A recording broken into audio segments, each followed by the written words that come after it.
আমাদের হাতে এসে গেছে 2022-এর সবচাইতে কম দামের সেরা গেমিংয়ের স্মার্টফোন। ইনফিনিক্স নিয়ে আসলো তাদের কম দামের gaming phone Infinix hot 12 play. Hello, আসসালামু আলাইকুম, কেমন আছেন সবাই? আমি রেহান আছি আপনাদের সাথে।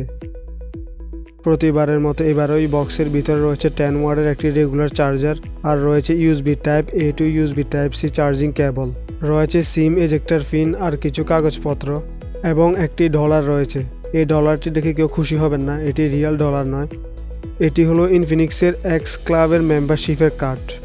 এছাড়াও একটি কভার রয়েছে, যে কভারটি কোয়ালিটি অনেকটা ভালোই বলা চলে। আপনারা রেগুলার লাইফে কভারটিকে অবশ্যই ইউজ করতে পারবেন। হাতে নিয়ে দেখতে এই ফোনটিকে বেশ ভালোই লাগে, হাতে নিয়ে অনেক সলিড ফিল হয়। ফোনটি ফুললি প্লাস্টিকের হলেও ডিজাইনের দিক দিয়ে ইনফিনিক্স অনেক ভালোই কাজ করেছে। দেওয়া হয়েছে একটু ভালো মানের পলিকার্বনেট। এই ফোনটির ফ্রেমও পলিকার্বনেটের। এই দামে এই ফোনটির ডিজাইন অ্যান্ড লুকসকে ভালোই বলা যায়। অনেকেই হয়তো বলবে প্লাস্টিকের ব্যাগ না দিয়ে গ্লাস ব্যাগও তো দেওয়া যেত, কিন্তু আপনারা যদি প্রাইজের কথা শুনেন তাহলে এই প্লাস্টিকের কথা আপনারা ভুলে যাবেন। আমি এতবার প্রাইস বলতেছি, আসলে এই ফোনটির প্রাইস কত? 4GB 64GB প্রাইস রাখা হয়েছে 12,999 টাকা, আর 4GB 128GB প্রাইস রাখা হয়েছে 13,999 টাকা। ফোনটিকে 4টি কালার ভেরিয়েন্টে পেয়ে যাবেন, ব্ল্যাক, হোয়াইট, ব্লু, গ্রিন। থাকছে ব্যাক মাউন্টেড ফিঙ্গারপ্রিন্ট সেন্সর। এই ফিঙ্গারপ্রিন্ট সেন্সরটির স্পিড অনেক ভালোই, একবারও ল্যাগ দেখা যায়নি। নিচের দিকে রয়েছে USB type C charging port, loud speaker, mic and 3.5mm headphone jack, যার দ্বারা আপনারা আপনাদের ঘরের হেডফোন থেকে ব্যবহার করতে পারবেন। যদিও অনেক বড় বড় কোম্পানি এই হেডফোন জ্যাকটি দেয় না, কিন্তু ইনফিনিক্স তাই ফোনটিতে দিয়েছে। রাইট সাইডে রয়েছে সিম ট্রে, যার মধ্যে 2টি সিম এবং একটি এসডি কার্ড ব্যবহার করা যাবে। আর একটি জিনিস দেখে আমার অনেক ভালো লাগলো, তাহলে এই সিম ট্রেটির মধ্যে রাবারের প্রোটেকশন দেওয়া হয়েছে। এটার দ্বারা পানির ছিটা পড়লেও ফোনের কোনো ড্যামেজ হবে না। এই প্রাইস রেঞ্জের মধ্যে এইগুলো অনেক কমই দেখা যায়। ডিসপ্লে হিসেবে এই ফোনটিতে থাকছে 6.82 ইঞ্চিসের ম্যাসিভ একটি ডিসপ্লে। এই ফোনটির প্রাইস অনুযায়ী এই ডিসপ্লেটি ভালো কালার অ্যান্ড ক্লিয়ারিটি দেয়। ভিজিবিলিটিতে কোনো ধরনের প্রবলেম নেই এবং টাচ সেন্সিটিভিটিতেও কোনো ধরনের প্রবলেম নেই। টাচ করার সাথে সাথেই কাজ করতেছে, কোনো ধরনের ল্যাগিং দেখা যায়নি। এই ম্যাসিভ ডিসপ্লেটিকে পাওয়ার দেওয়ার জন্য রয়েছে ম্যাসিভ 6000 mAh এর একটি ব্যাটারি। এই ব্যাটারিটি ফুল চার্জ হতে 4 ঘন্টা সময় নেয় আর ব্যাকআপ দেয় 1 দিন। যদিও আমি এই ব্যাটারি থেকে 2 দিন আশা করেছিলাম, কিন্তু ব্যাটারির ক্ষেত্রে এটিতে একটি দুর্বলতা রয়েছে, মাত্র 1 দিনে ব্যাকআপ পাওয়া যাবে 6000 mAh হওয়ার পরেও। অ্যান্ড্রয়েড 12-এর সাথে এই ফোনটি বাজারে লঞ্চ হয়েছে, যেটি একটি ভালো ব্যাপার, কেননা এই প্রাইজের মধ্যে বেশিরভাগ ফোনই অ্যান্ড্রয়েড 11-এর সাথে লঞ্চ হয়, কিন্তু এই ফোনটি লঞ্চ হয়েছে অ্যান্ড্রয়েড 12-এর সাথে। আর ইউআই হিসেবে থাকছে ইনফিনিক্সের XOS ইউআই, যেটি অনেক ভালো একটি ইউআই, কিন্তু ইনফিনিক্স তাদের ইউআইয়ের মধ্যে কিছু ফালতু ম্যালওয়্যার অ্যাপ ভরে দেয়। এই অ্যাপসগুলো দেওয়ার কি দরকার আমি তা আজ পর্যন্ত বুঝলাম না। এগুলো কোনো কাজেই আসে না, শুধু ইউআইটিকে স্লো করে দেয়। ক্যামেরা সেকশনে থাকছে ডুয়াল ক্যামেরা সেট আপ, 13 মেগাপিক্সেলের মেইন ক্যামেরা অ্যান্ড 2 মেগাপিক্সেলের ডেপথ ক্যামেরা সেন্সর।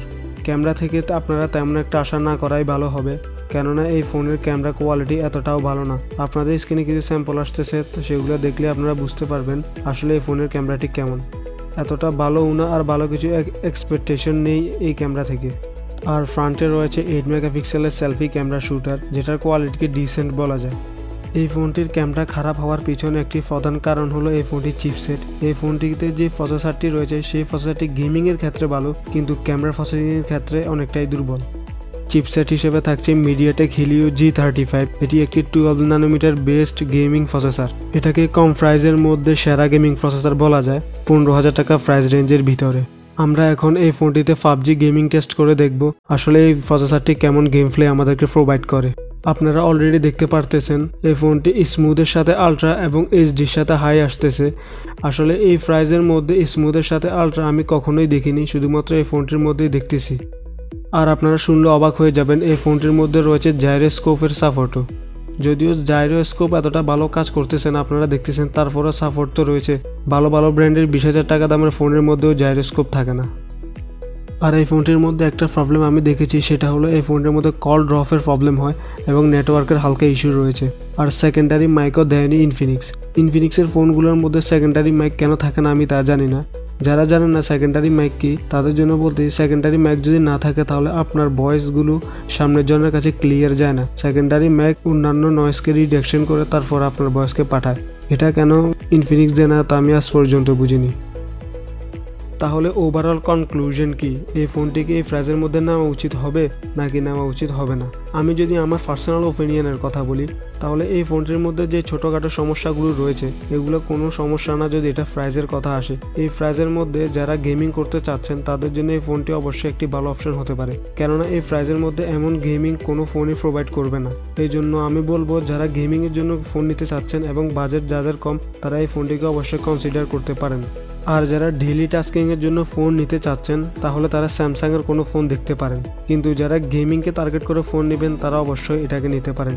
আর সবার বিভিন্ন মতামত হতে পারে, আমার মতামতে এই ফোনটিকে অবশ্যই নেওয়া যায় এই প্রাইস রেঞ্জের মধ্যে। এই ভিডিওটা যদি ভালো লাগে তাহলে অবশ্যই লাইক, কমেন্ট অ্যান্ড সাবস্ক্রাইব করে পাশে থাকবেন। আর যারা ফেসবুক থেকে দেখতেছেন তারা অবশ্যই পেজটিকে ফলো দিয়ে রাখবেন। ভালো থাকবেন, আল্লাহ হাফেজ।